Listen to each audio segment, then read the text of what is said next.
ప్రకృతి యొక్క కఠిన పరీక్షను ఎదుర్కొన్న చిన్న సింహం. సింహాల గుంపులో పుట్టిన రాన్ పుట్టుకతోనే కొన్ని శారీరక లోపాలతో జన్మించాడు. కరువు వల్ల పాలు సరిగ్గా లేని సమయంలో కేవలం ఆరోగ్యంగా ఉన్న పిల్లలకే పాలు ఇవ్వడానికి తల్లి నిర్ణయించుకుంది.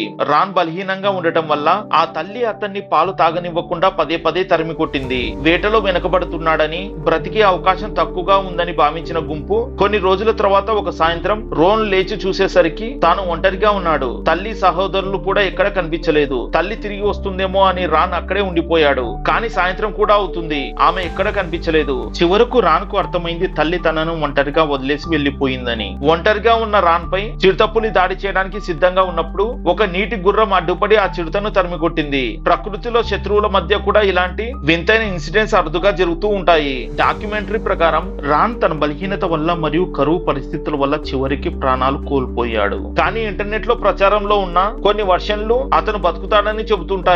ప్రకృతిలో బలహీనమైన ప్రాణుల మనుగడ ఎంత కష్టమో చెప్పడానికి ఈ కథ ఒక నిదర్శనం.